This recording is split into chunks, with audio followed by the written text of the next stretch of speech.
Hi, welcome to Winter Nation. My name is Michael Fagan. I'm your host. Today's Tuesday, so we always have Giovanna from Las Vegas on Tuesday. Always has great stories. Special guest today, we have Brian Ireland. Brian is a creator and one of the founders of Mr. Finger's Alibi Gin. I'm always curious on how to start a business, then where the process begins to take you to now. So, how are you guys today? Pretty good. Gee, you just Hi. You just worked this weekend in Vegas, right? Oh yeah, I just went from like not working for 4 months to working 7 straight days in a row. So that's why I look a little tired today. No, you look good. You always look good. You dress to show up all the time. And we're going to talk. But Brian, tell us a little bit about Mr. Finger's Gin, and then so everybody knows I'm going to share this post, so maybe some people will watch and ask some questions, and then we'll answer some more questions. Cool. Yeah, so basically, long story short, my business partner and I had an idea. We were in the industry. We were working in bars and restaurants and stuff for years, and we had an idea to maybe come out with our own product. A lot of bartenders have a dream to own their own bar someday, but we figured we would take it to the next level. Did some research, went down to the Moonshine University in Louisville. We learned under tutelage of Corsair Distillers. They have a major craft distillery in Nashville, so they were kind of our guides here, in the craft spirit, startup world. So we went down there, learned kind of all the ins and outs of distilling, and more importantly, distilling gin, and all the botanicals and all the ins and outs of that. So we went down there. That was about probably 8 years ago now. Wow. So we started fooling around, with the idea and applying for our licenses and going through all that stuff. It took about probably 5 years to come to market, but this is our 3rd summer now. Mr. Finger's Alibi Gin. It's only available in New Jersey for now, but we've had an amazing growth rate from the beginning to now until March. Pandemic kind of hit us hard.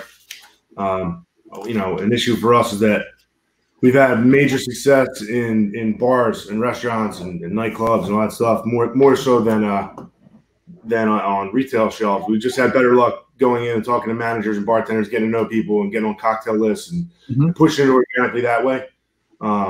It's a 2-man operation, so it's just worked out better for us to go in and strike up conversations and cold call and whatever in the bars and rather than the stores.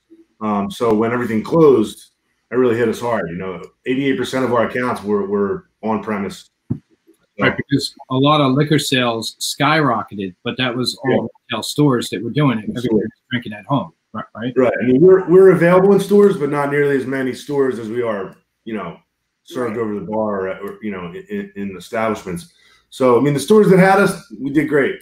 But what we saw is that more like the traditional 100-year-old brands are the ones that were really crushing it during this. They already have the advantage and everything, and then on top of it, stores weren't letting people in to browse. That hurt us too. So somebody pulls up to the liquor store and they gotta tell the cashier through the window what they want. They're just calling for the name brands that hit them. Jack Daniels, like that kind of stuff. What I mean? Just the name brands like that. Yeah, so that was a kind of a problem. Now that things are slowly reopening, they're limited capacities and stuff like that. But we'll pick it back up. But I could see a lot of people in this industry not making it through this. There's going to be a long winter, across the world, really for all small businesses, but especially for this, because we're working on thin razor margins anyway, and then on top of that, just who can go 4 or 5 months without, sustaining the sales that they were anticipating or had knew that they were going to hit. Like I know what our July numbers should be, compared to last year and the year before, and some of the things we're working on going into this. And with the pandemic, these numbers were way off. So we'll be all right. We're going to weather the storm, but I can see a lot of smaller companies, not making it through. Craft beer, craft distilleries, all that kind of stuff. Even bars and restaurants themselves. I mean, it's crazy. Well, bars became the enemy. It was like they all of a sudden a month ago or something, they said, the bars are the worst place. That's where the disease spreads the most. Yeah. So even restaurants are open or outside patios, and then you're not allowed to drink at the bar. So really, yeah, I mean, it's different. You see some of these places have done that I've been to and stuff have done a great job creating a new outdoor atmosphere and and ramping up their menus and for food and stuff and making it more. They become more of restaurants, which is cool, and they're pivoting and doing what they have to do to make it work. But it's not a lot of these places weren't. That's not what they were. That's not what they are. That's not what they will be if they can make it through this either in the future.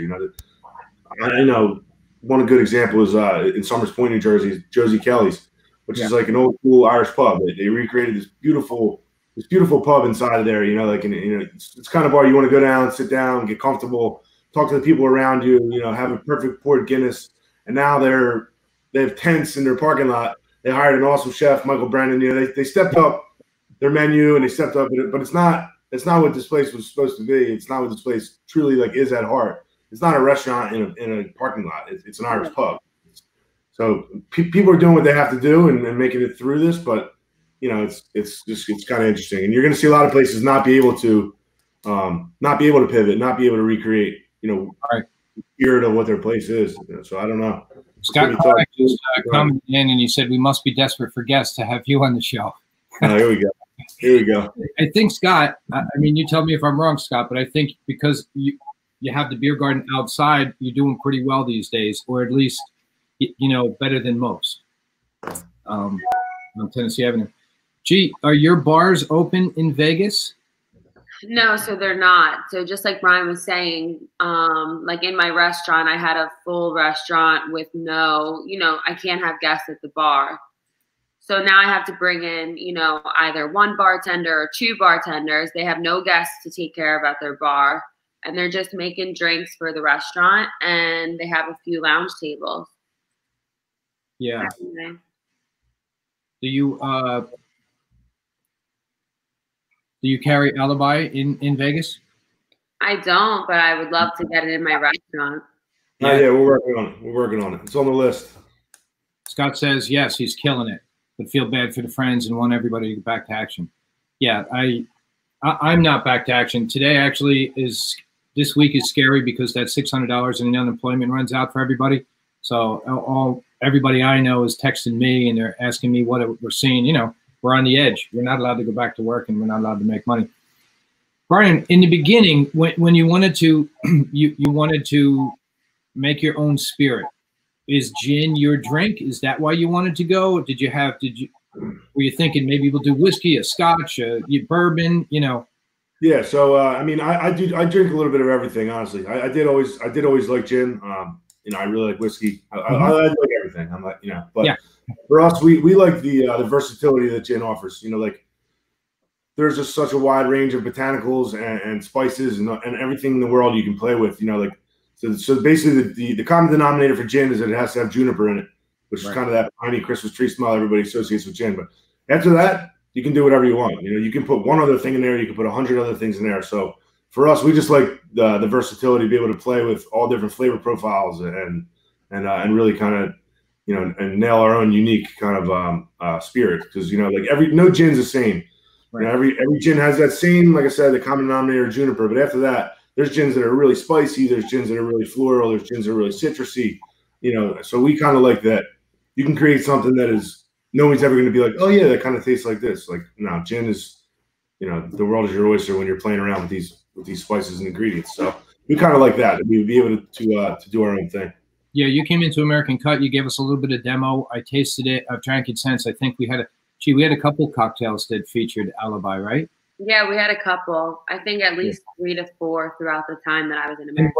What I find is that your gin is almost to me like when I drink wine, you get the beginning, then you get the middle, then you get the full finish. Your gin's got a lot going on, and oh yeah, for sure, right? Like so many different flavors pop up as you swallow, just taste. It's like we'll get people that'll tell us like we give like samples and tastings and stuff all the time, and we'll get people that tell us that they taste stuff that isn't even in it. But we just that's cool too. Let them run with that, whatever But they're like, oh yeah, I taste I taste the lavender, and I'm like, yeah. I mean, well, it's not. I don't tell them it's not in there. But. How long did it take to go through batches and batches until you were like this is where what's that whole process? So yeah, I mean, in the very beginning, we had a pretty crude and rough version of what Alibi is today, you know. But it just it took a lot of twerking it, a lot of tasting it and drinking it as well. But the way we went through that process is we made distillates of a wide range of botanicals. So essentially, we basically made a rosemary flavored moonshine, a juniper flavored moonshine, a lemon peel flavored moonshine. You know, we made these little sample distillates and kind of just kept pouring and batching and figuring that out with the ratios in order to come up with what we have today now. And we're really happy with it, and we're proud of our little recipe. What size batches do you make? How do you well, when we're doing that, we're talking about really small, because we're trying to figure out ratios and different, and plus we couldn't sit there and waste stuff and whatever. But so now we change out the botanicals every 5 gallons, which is a pretty tedious process, but it really keeps everything consistent. You know, our first bottle we ever made will taste like the same bottle we make, you know, 20 years from now. You know, it's going to make sure everything's balanced and consistent and on point, and we're really sticklers about it. So that's something we really stick to. Yeah, earlier we were talking about it's only me and one other guy. We do everything from start to finish. You know, from the corn mash to walking in bars and stores and trying to sell it. So it's a labor of love, and it's something we really believe in. And prior to the pandemic, was really like trending in the right direction. Mm-hmm. But we're kind of at a plateau right now, but we'll be all right. Well, I think everybody at least in this area, because you guys are so well known, everybody knows it really well. It carries on everybody's bar. Like you said, it's at everybody's bar. Support in South Jersey was great, you know, and everybody likes getting behind like the little guy, and you know, that's kind of success story, and like the local push in South Jersey, and especially Atlantic City, was like incredible. So, you know, that's why right now with casinos being basically closed, I mean, the casino floors are open, but the bars and restaurants are, and clubs are closed, and bars are dealing with capacity restrictions and all. It's kind of hard. We know we're not alone in it, because, you know, if our stuff's not selling in those bars, I mean, those bars aren't selling anything at all. So it's like, right. It's rough, but I just hope that everybody can make it through. What do you got, Chief? No, I'm just thinking. Brian, share that story about the girls in North Jersey that had your gin. Remember you told me that one story that they got your gin in the restaurant? Like, that was a really cool story. I can't remember the exact details, but yeah, they had it at American Cut. Mm-hmm. Oh, that was the first place they had it. They were like, yeah, we had it down at the ocean in Atlantic City and blah blah. Like, and it's funny how that's how it works though. Like, if that wasn't on the menu at American Cut, they would have never tried it, right? Like, so that's our vehicle to sell it, is getting on these menus. That's the only way, because, you know, who has heard of these? Not even just us, but any small spirit brand is, you know, that's your only shot to really get tried if it's on the menu and someone sees it. So they had the drink at American Cut, tried it there, and then they go back to where they're from, and then they ask, you know, the next bartender or bar that they're at, do you have this? And then that's like how that works. And we remember she was the restaurant manager, right? And then she brought her restaurant. She brought it into her restaurant as well, and then she'll put it on her menu, and then the next person come into her restaurant and try it and go back to where they're from or go back to their normal hangout. And that's like the organic wildfire like spread that we really hope for. And it's worked on a small scale, but that's the coolest way to see it. You know, like, it's nothing nothing I had to do to get, you know, nothing directly that I had to do to get into new restaurants. It just happened because of you. She tried it in one place, liked it, remembered it, took a picture of it, and went back to where, luckily for us, she worked in the industry. But a lot of times you'll see it'll just be a random customer and try it, and then they go to their, the liquor store in their hometown, especially Atlantic City with all the visitors and stuff we get. We get people from all over the place. Right. They'll come and try it in a bar or a restaurant in one of the casinos or even the local bars, and then they go back and and request it by name in other places, which is awesome. We found that there's been multiple experiences like that, which is it's exciting. I think that with the craft cocktail craze, then everybody wants a micro liquor or something unique that they're building with a little different flavor. So everybody in the area supported you. And then the most important thing is, once they tried the spirit, then they loved it. And they said, well, this makes a lot of sense. Is it a good cocktail gin? Is it a good gin itself? How does it? What do you? I mean, I'm going to be biased, but I think it's great on its own too. But yeah, it's super fun to play with. We always say like it works well with others because it's just the flavor profiles and the spices and the botanicals and stuff. It leads you in so many directions. You know, we've had people are making margaritas with it.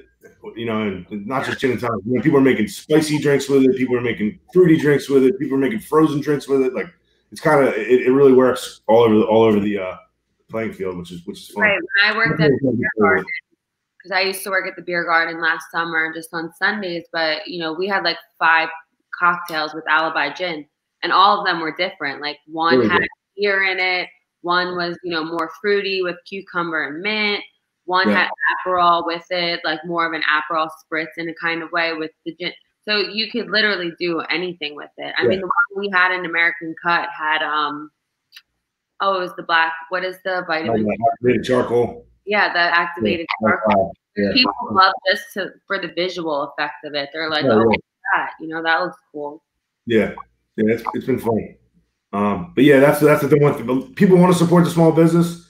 And root for the little guy and all that, but if the product itself isn't good and can't stand up to the test, then it kind of falls short usually. So that's the one good thing for us. Our product is actually incredible. I mean, people get behind us and believe in us and support us, but at the end of the day, the product really speaks for itself and is able to to hold its own. So now, what if someone tasted your gin and then are they like, say they like lived in Philly, they tasted your gin in Atlantic City, they liked it. Can they buy it online? Like, how does that work? They can't. Yeah, there's just so many. There's so many restrictions. Certain states are changing that up now, especially since the pandemic. New Jersey's still a little bit rough, and Virginia, where we make the gin, there's just a lot of issues with that. But I mean, it'll get there. We know some of the stores will ship it to anywhere, but then they charge a lot. It's a lot unless you're putting in a big order for a lot of other stuff. It's a lot for one bottle of gin, but I mean, we've seen it happen. Right. But so when things are going good, you can think about, I mean, the pandemic, you can't hit your numbers, but how do you think about marketing for something like this? Do you go to social media? Do you go to print or? Yeah, I mean, lately it's just been social media, especially with everything going on. Less people are out and about. Yeah. Even billboards, less people are driving around. Everybody's just on their phone and glued to their phone. And I think that's pretty much the future. So, that's one thing we're going to focus on. We're going to try to get better at that and improve that aspect of it too, because that's ever changing too. I mean, 10 years ago it was, MySpace and Facebook, and then it starts slowly going into Instagram. And now we're getting older. Now there's stuff I don't even know what the hell it is yet. So we got to really kind of catch up on that stuff. Yeah, I don't know. I don't really understand it that well either, but I talk to a lot of people about, using Instagram or Instagram influencers. I get emails all the time for like vitamins to sell and stuff. And I think, is this, am I really going to sell vitamins for you? So I'm always curious what everybody else is doing. Yeah. Are you still shipping, and is there still a demand? Or yeah, like right before the pandemic hit, we had a couple big shipments which really kind of like propelled us forward going. But we didn't know this all was going to happen, obviously. But but yeah, that kind of helped us, and we have a ton of product made. We're ready to go. It's just a shame with everything going on that we're not able to, and it's nothing through no fault of our own and through no fault of our partners. Like as far as the restaurants and bars, it's nothing that we did. It's not like our product fell flat or our marketing went bad or our customers stopped supporting us. It's kind of out of our hands with the pandemic stuff. So that's kind of that's the way we're trying to stay positive about it. Is that it's nothing that we did to fall short of our goals for this summer. Right, like you guys didn't ask for this to happen. The restaurant didn't ask for this to happen. We didn't fall flat in one area, and it's nothing that we really did to ourselves. It doesn't make it easier, but that's the one thing I try to stay positive about is that we still have a great product. We have a great support base, and as long as we can all get through this and get back to some sense of normalcy with bars open again and the casinos open again and every restaurant, back to normal, we'll be all right. Right. Yeah. I think, what really frustrates me is that all of us in this industry, they talk about the numbers and the cases, and I'm not smart enough to tell you what the difference is and how dangerous and all that, but we're limited in capacity. They closed down all our bars. we're sitting home for months and months, and there's really no like there's no helpline, there's no other than unemployment. You know, like there's really no place. Who's thinking about like our industry and saying like, hey, we need some help over here. And like you or a bar that opens up on the boardwalk only in the summer, which is 90% of his money, or around the work. And then it's just like, well, go get another job. And you know, and I know we can make a nice living in this industry. We can't replace it by, you know, an average job somewhere else. 15, 20 hours, not what we're used to. That's not, and that's not, you know, that's just not the solution either. And there's not that many of those jobs out there either. Even the bad jobs like that. There's not. I mean, not that many places are hiring. I mean, we'll see what happens now when this 600 runs out. I think you'll see a lot more people kind of get desperate and just they're gonna have to do what they have to do. But it's really unfortunate, man. Especially for the higher end spots. I mean, you know, Mike, you've always been in the high end casino, steakhouse and stuff. I mean, they can't you can't recreate that in a parking lot somewhere or a garage deck. I know that places are doing what they have to do, but it's just not. That's not what that is, you know. No, it's not feasible. No, it's not. It's just not. I don't know. It's just not comfortable. It's not the ambiance is not there. I mean, it's just not the experience. You know what I mean? You want to get dressed up and go out to the steakhouse and enjoy a nice, you know, the whole full experience, and it's not the same. I mean, I support everyone that's doing what they got to do, and some people are still going out and taking advantage of you know, of some of their places reopening and being open in any kind of capacity that they are open. But I don't know. To me, it's just not the same, and it's just, I don't know. Yeah, well, I have heard like Morton's. I know some people there, and they said that they're doing good in Atlantic City because I thought, I mean, we're in a heat wave here, G. I know you're over 100 degrees in Vegas all the time, but we're that like South Jersey summer when you walk outside, it just like hits you. And I don't know if that's, you know, maybe to have a beer and some finger food that might work for a lot of people. Yeah. You know, as far as like steak and mashed potatoes and red wine, and Manhattans. I don't know if outside is outside in 90-degree weather. Yeah, not me. Nope. It's just not the same. That's not. You can't recreate that. And no matter how nice of a tent you make, or you know, you can dress it up with flowers and plants, but at the end of the day, like, it's just not. It's just not. Yeah. So when as you're making this, you and your partner, you actually distill it. You have the canisters or tanks, or we have a custom copper still that we got made from this outfit in Georgia that does a really good job. And they do a lot of stuff for smaller guys like us. And we're still on our first original still that we bought when we first started applying for our licenses and stuff. So she's done us well. You know, and she's able to pump out a ton of product. You know, all things considered, just one little still with two guys working it. But yeah, we do everything from scratch. But then it's really fun. But what a lot of people I don't think might look at is from the very beginning. So you have to distill it, and then you have to bottle it, and then you have to cap it, and then you have to label it, and all these things is probably you know weeks of conversation about right like. Oh yeah, in the very beginning when we were super strapped money wise too, you know, we don't have any investors or anything, so it's just like kind of like us pulling together our piggy banks and our first labels that we got printed from a really reputable company too that had a lot of good reviews and whatever, and we went back and forth a million times about the quality and the whole nine, and we ordered 5,000 bottle labels and our cap strips on the top and all that, and they came and we like hated them. Really?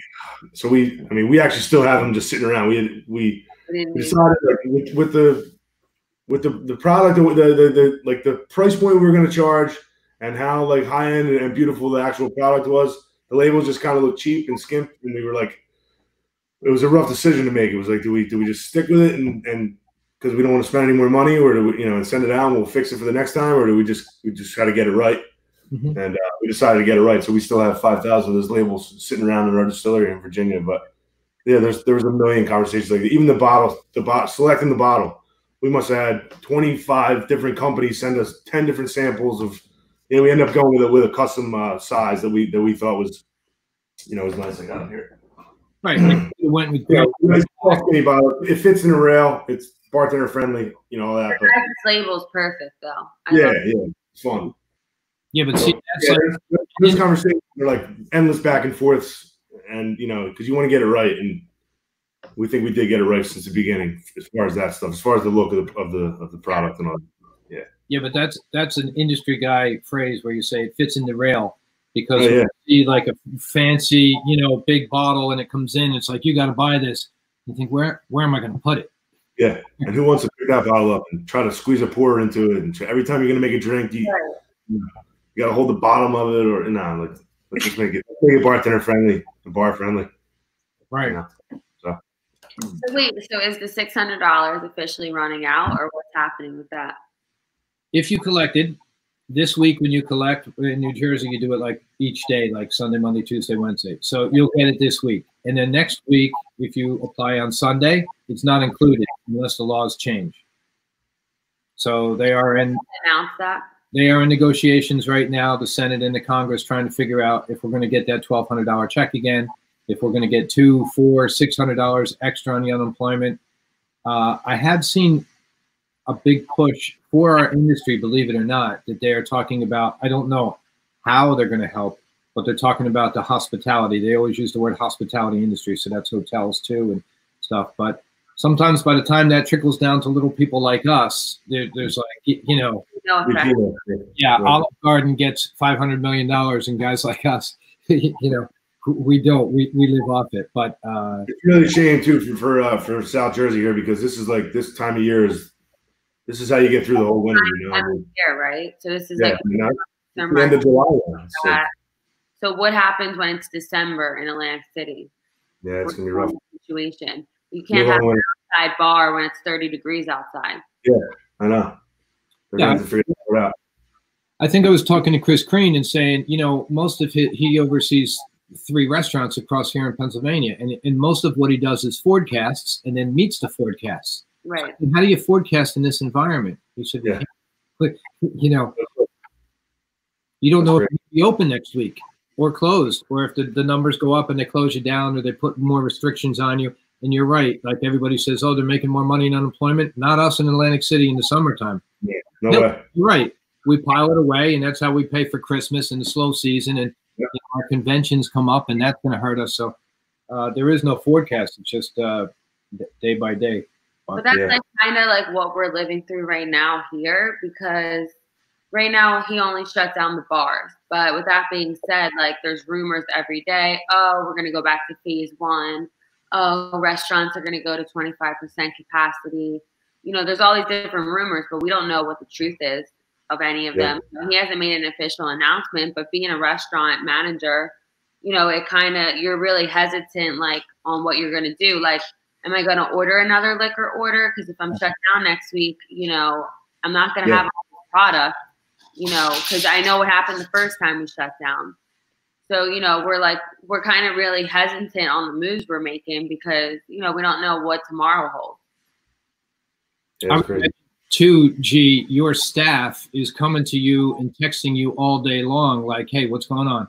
Am I working next week? They're concerned, because they hear all these rumors from different people, this and that. So they're concerned for their jobs and stuff. I mean, our restaurant is busy. Like Caesars is busy. The casinos are busy. So the demand for people is here.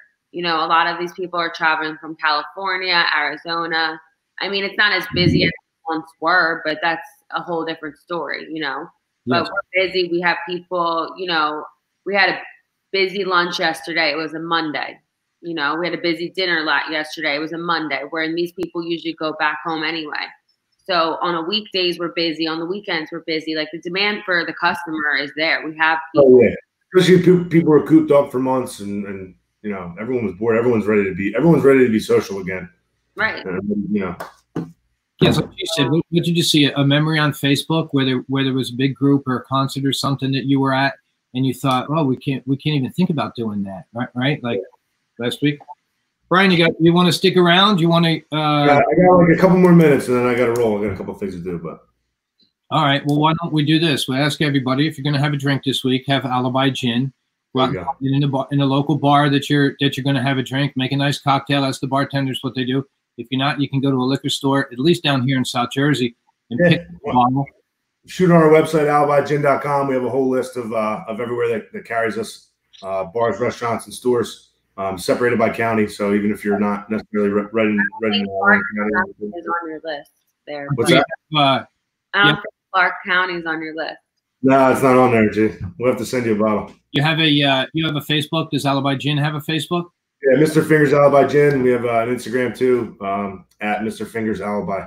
So if you want to support local, and probably most of our viewers are local, just go to Alibi, Mr. Fingers Alibi Gin on Facebook. Click on it, share it, get some other people to buy it. Just support local. That's great through this. Thanks, guys. Mike, thanks for having me on. Jay, miss you. Good seeing you. I love it, man. Good luck. Keep in touch. Thank you. Bye, Bri. Yes, sir. Let's see. What's he upstairs texting you? Goodbye. Okay. So you were off for 3 months. So you go from 3 months off 4 months off in Las Vegas to working 7 days a week. And I know you work like 10, 12 hours. You don't go in for like 6 or 7, right? Yeah, I was off for 4 months. Then this week I worked 7 straight days in a row. And what, you were busy, you said? Oh yeah, we were really busy. Like, so we just went to 7 days and we just went to lunch. Okay. So for the last, I guess it was like maybe a month and a half to 2 months that they were open. They were only open 5 days a week and they were only doing dinner. So with that being said, my executive chef had to present to corporate, you know, I think we should go to 7 days. And he basically had to do exactly what Chris did and forecast, you know, what we would make, you know. So we have a target goal that we have to hit every day. And we've been hitting it every single day with lunch included. So, you know, a lot of times lunch shifts will cover your labor for the day, which is great. Right. That way, you know, all that money you make at nighttime, you know, is revenue. But the demand for business is there. We're really, really busy. Are you all masks all the time, employees and customers? Yes, all mask, employees and customers. But when the customers sit down, they obviously take them off. Mm-hmm. You know, my staff is smaller. So, you know, in my kitchen, you know, yesterday I had 2 chefs and one line cook, and they were just rocking it out, you know. But every day I have to health screen my employees. So they come to the back door. They can't come in the restaurant. They come literally to the back door. And I stand there and I have a whole screening process, you know, with the typical questions. Mm-hmm. Do you have a fever? Do you have a cough? Do you have shortness of breath? Are you experiencing, you know, fever, chills, diarrhea, loss of taste or smell? And then, you know, I have to ask them if they travel outside of the state or the country. And, you know, once they're cleared for that, then they're allowed to work. So they can't come in the building until they get screened, you know, which is a good way of making sure, you know, everyone hasn't been exposed to someone, isn't feeling sick, things like that. What if what if one of your employers calls you up and says, hey, listen, I live with my sister and my sister just tested positive? Yes. How do you react as a company, right? As a company, so they wouldn't be able to come to work for 14 days. We actually promote them to go get tested. Mm-hmm. As well. Obviously, we can't force anyone to do anything, but we promote them to go get tested. That way, if their results come back negative, you know, then they can come back to work. But if not, then they, you know, they have to do the 14-day quarantine. And basically, when the sister's results would come back negative, then they would be able to come back to work.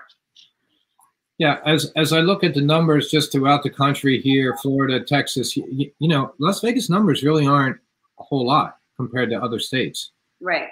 And I don't, you know, like you look at Florida versus Vegas, and Florida shuts down, or at least Miami, and goes through a lot of that. And then Vegas, I don't know.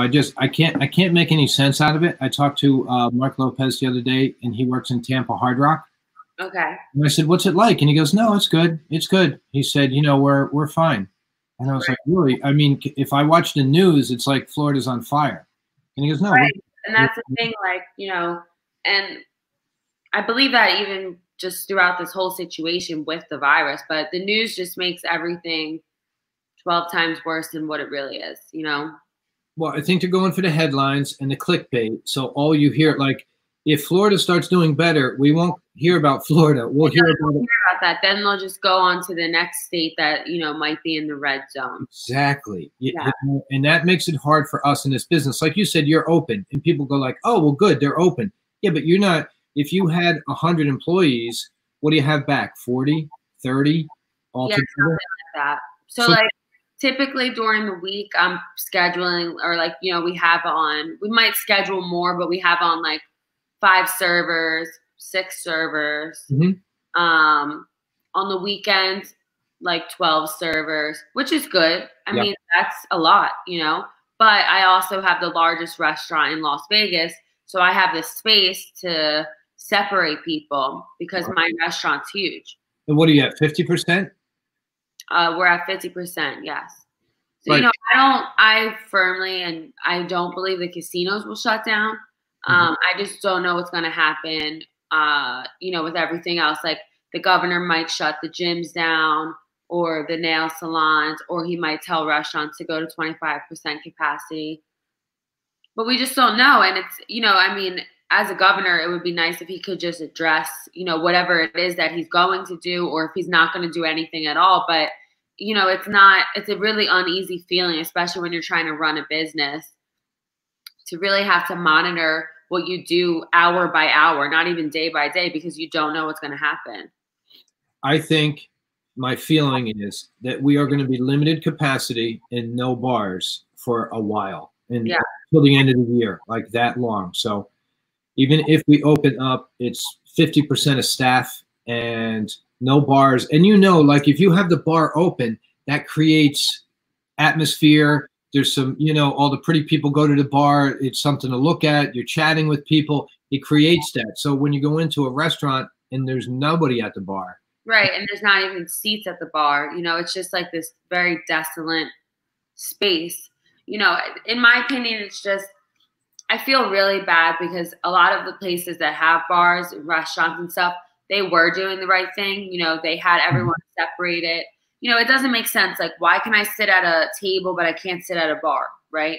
But then you have those couple places that just, you know, they take advantage of what the situation is. They have hundreds of people standing at the bar. Right now is not, you know, we can't just go, you know, from 0 to 100.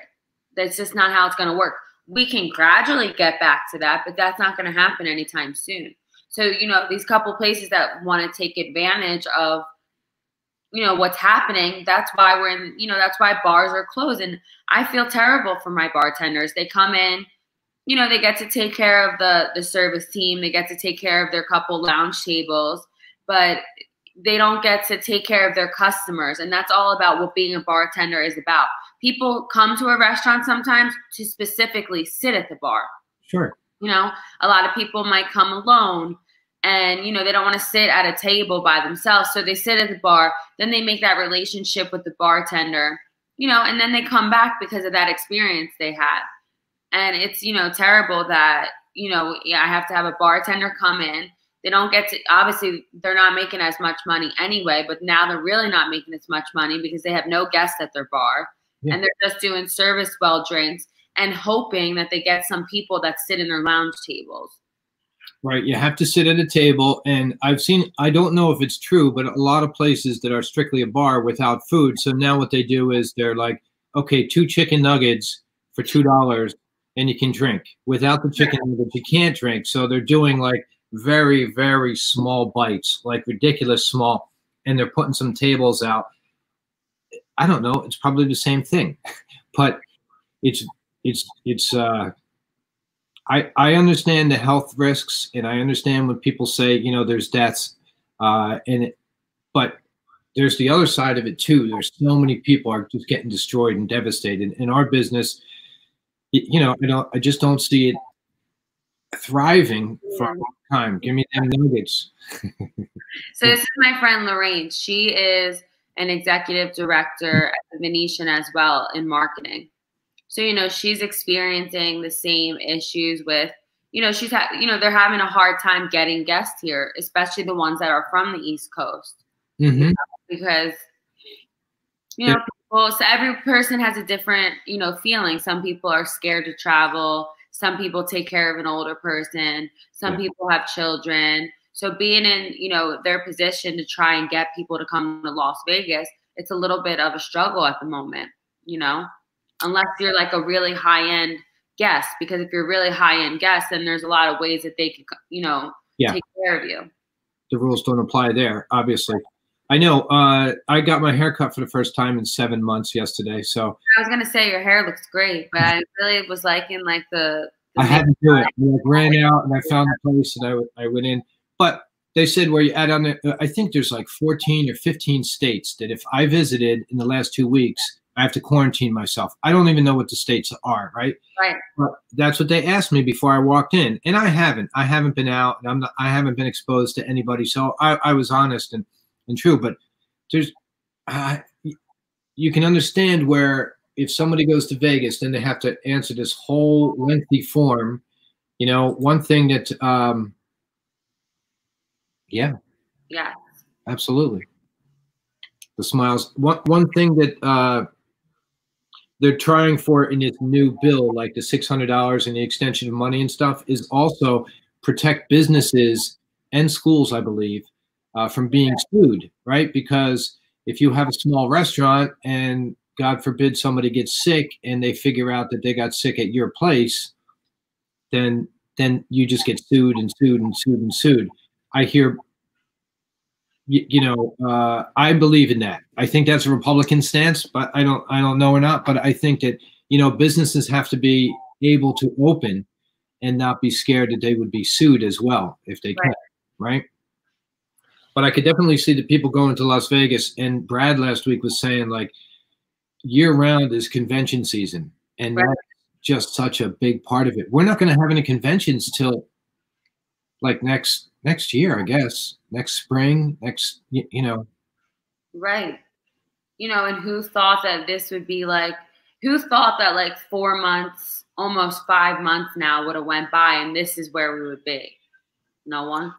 When they originally passed it and they said you can get that unemployment until the end of July, I was like, well, we're only going to need it for like 6 weeks. Like, July? I'm going to be back to work by April. And now I'm thinking, like, I don't even get a text from work. So there's nobody knows anything in New Jersey, no indoor dining yet. New York just opened some new phase, but there's no indoor dining and like movie theaters. That's how we go with, and no bars. It's all outdoor. Yeah, like I know Carmine's in New York. We have, I believe the one on 44th Street is closed because obviously it's in Times Square, or 41st Street. 4th Street, I forget. But yeah, I know where it is. I've been there. It's they have no sidewalk. Yeah, the one on 91st Street is open, but they're doing outside dining. So they've literally taken the street in New York City and they've just made it like, you know, a whole dining out area. Yeah. Because you know they're doing what they have to do, but they have a lot of takeout orders, a lot of catering orders, a lot of deliveries. Yeah, that's true. They don't want us to have fun. No, what I think all the time about like the outdoor dining like that, I think, well, that's good. But you know, those guys in New York, they kill it. They're like professional. They're lifers in the business like me, right? And they have families and doing that. What are they making? 1/3 of what they made? Right. You know, like it's not that you're going back. If you asked anybody, any professional to take their job back at 1/3 pay, if they were making $1 a week, just for a number, now they make $300 a week. You can't get by on that.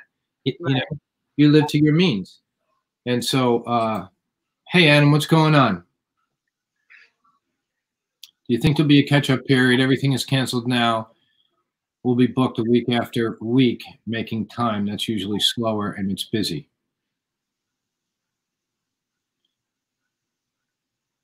So I understand what Adam's saying, but I feel like people might be just looking right now to go to the places that are open, you know? Like everyone's looking for what's good right now. You know, no one's thinking about what's next week because you had people cooped up for 4 months. So people are just like, oh, what's open? Florida? All right, let's go. What's open? South Carolina, like who went to South Carolina before? Yeah. You know what I'm saying? Like, yeah, I know what you mean. No one was doing trips to South Carolina, but now that they were open, they're like, oh yeah, let's go to South Carolina. Fuck it, the restaurants are open, the bars are open, whatever. I think if they opened up everything tomorrow, like more or less all at once, then it would be madhouse straight through Christmas. Yeah. But if they're opening us in small amounts, that's how they have been, it's like you go on Google and you see like what restaurants open. Yeah. People are like, what state is open? Oh, okay, Nevada. That's where we're going. Most people, they're saying on their summer vacations, they're staying within 100 miles and they're driving. Obviously the airlines are in big trouble. There's news all the time. I don't know that much about them, but there's news all the time saying that they're in trouble, right? And Charleston has always been a culinary destination. Yeah, I think, and they're all open. But everybody's driving because you don't want to get on a plane. Right. And like I have people coming here. All of the guests that I took care of this weekend are from Arizona. They're from California. Like they're from all these places, and they all just drive here. They're not flying. They're driving right to Las Vegas. And they're all shut down. They're all shut down around me, so they're just coming here. They trust the names. They trust the Palace. Like I think the room rate. One of my guests was telling me last night was $80 for the room. I mean, in Vegas, in Caesar's Palace on the Strip. So Lorraine makes fun of the way I say Nevada because it's, I have that Jersey accent. So some words I have a little tough time with. So it's really Nevada. But I sound like I have to say Nevada or whatever. So I just Nevada. No, I say Nevada too. That would be natural too. From Jersey. Like I said something yesterday, and my other manager in the restaurant, he goes, "What did you just say?" I think I was like, "She wore that," like something. And he's like, "She what? What did you just say?" I'm like, "I said she wore that. What's the problem?" I don't know. What is it? Well, in Vegas, nobody's a local, right? Everybody moves. So it's like mixed. Like, you do have those people that live in Vegas, right? They grew up there their whole life.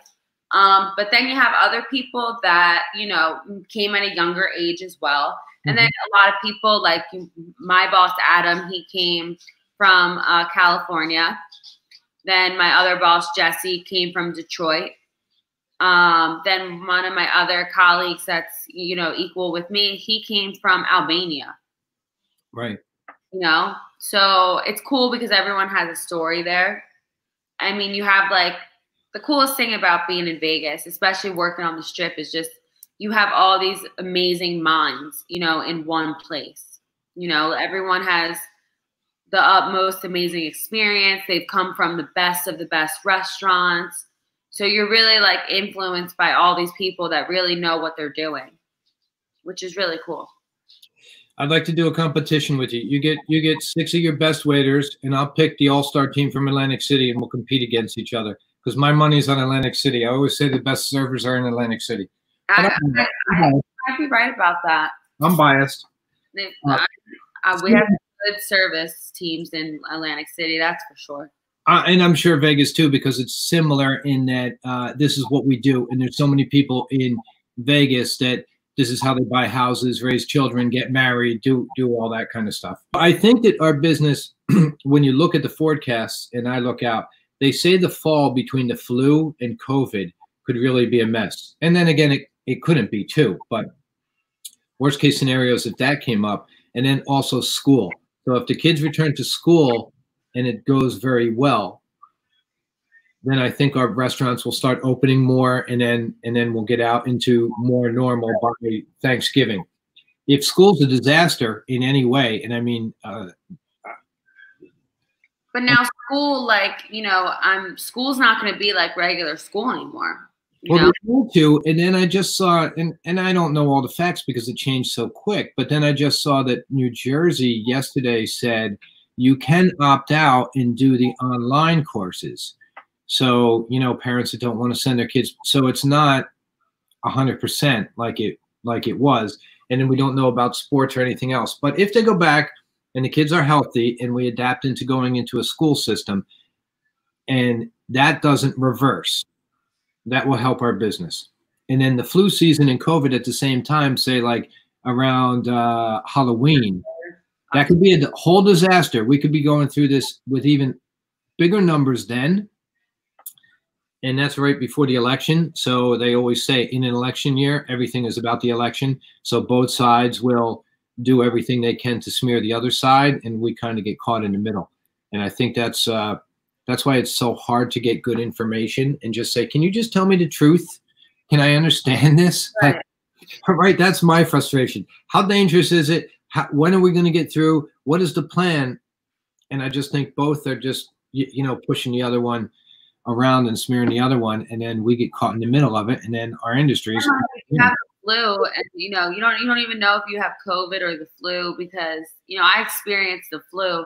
A lot of symptoms that COVID has, the flu has. So you know, it will be October. You're going to be like, do I have COVID? Do I have the flu?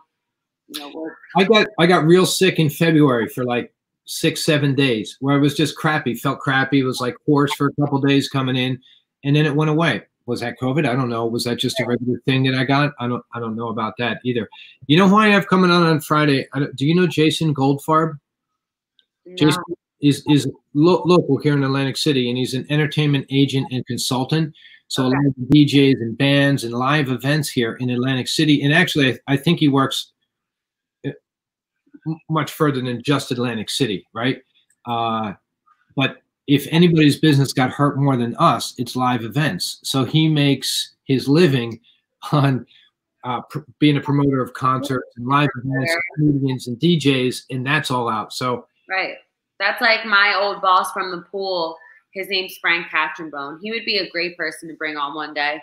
He owns Center Stage Entertainment, which you know he has more. His one main contract is with the pool at Harrah's, so he books all the DJs. He does the marketing, the promotion, this and that. And, you know, that's his one main contract out of many. But, you know, he has had no business. That's his whole livelihood, is booking DJs and things like that.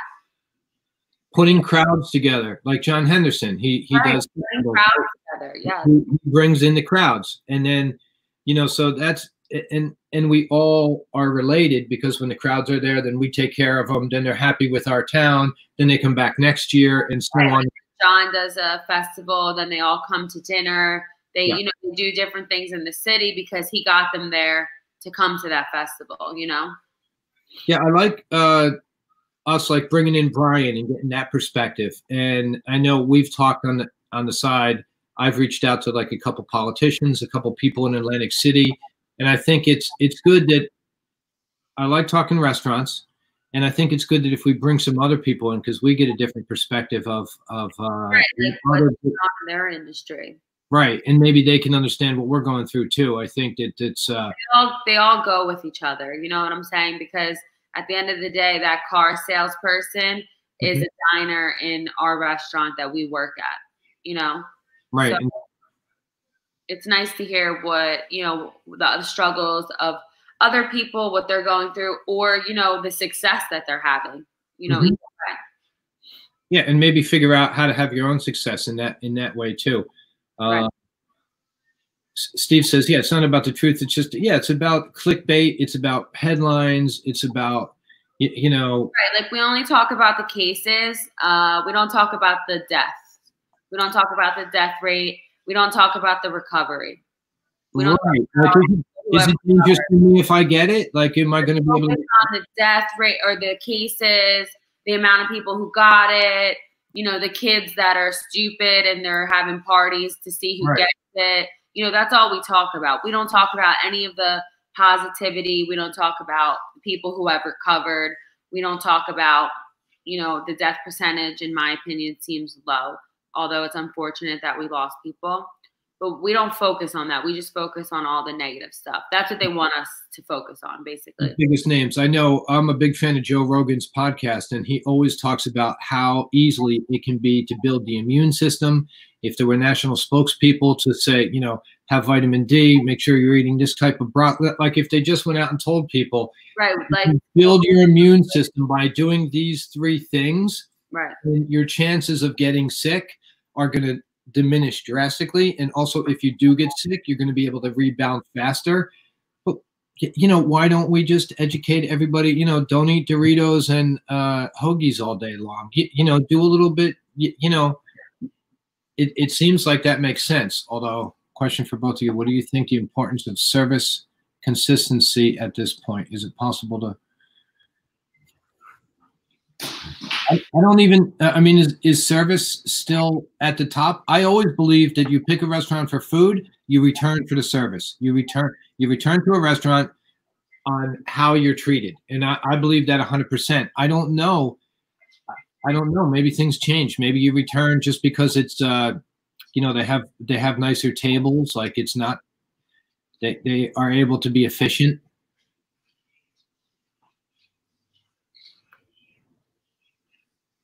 Over pivoting, of course. I hate the word pivot because it's such a cliche. Everybody pivots. Whoa, we're pivoting to this. We're pivoting to that. You're just trying to survive and do the same thing that you were doing. So I don't know. I don't know if you lose a lot of the service too by wearing a mask and face shields, and you lose all that intimacy and the connection with the people. Right. I wish I was like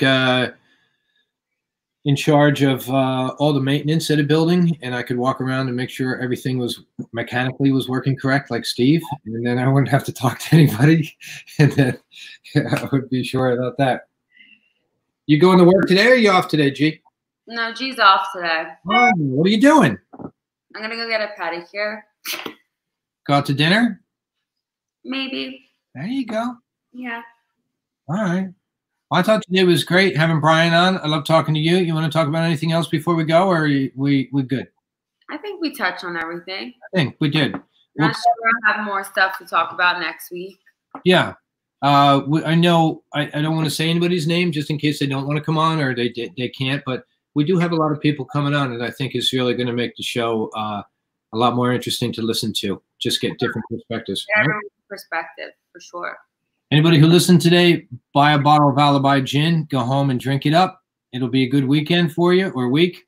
And I'll see you tomorrow with Josh, and then I'll see you Friday with Jason Goldfarb. Thank you, everybody. Thank you, Fagan.